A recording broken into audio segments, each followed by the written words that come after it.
Continuing coverage now of the deadly boat crash that killed a woman and a 20-month-old back in 2019.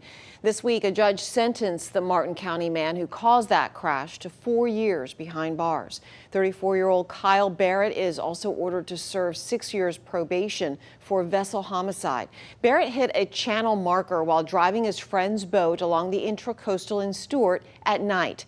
Barrett's own 28-year-old wife and the toddler daughter of a family friend died in that crash. Investigators say Barrett was ultimately at fault for the crash, even though it was dark and the channel marker he crashed into was unlit.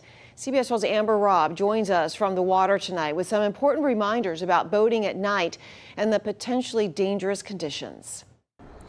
When you're out on the water during the day, things are visible. You can see channel markers and buoys, but at night, that changes, whether it be the lack of light or drunk drivers.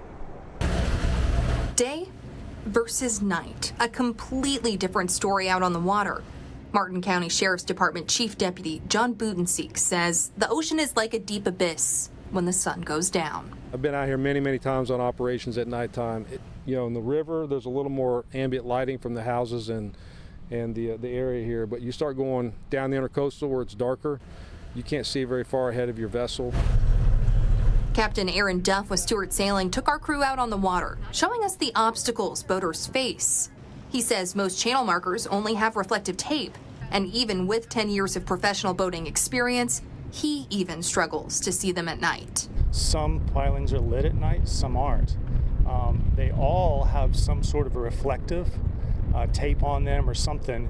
So if you're navigating at night, it's really important to have a handheld spotlight. According to FWC's yearly report, in 2021, 751 accidents took place on Florida waters. The second leading cause involved hitting fixed objects, like channel markers, something Budensiek says they see all too often. Up the river here, up the North Fork of the river, where a couple juveniles hit one of those channel markers, and we almost lost one of their lives if it hadn't been for other juveniles coming in and saving them. But the problem isn't just navigating day and night around these obstacles. You've also got to look out for boaters who are drinking. We have, like I said, 11 people that are out there on the water. We'll be out there on the water that are trained to look for this, investigate it, and hopefully cut down on people drinking alcohol and operating a vessel. Enforcement is always out on the water. The Martin County Sheriff's Office tells me that their water approach is aggressive as they try to keep down accidents and keep drivers safe. Reporting on the Intracoastal Waterways, I'm Amber Robb, CBS 12 News.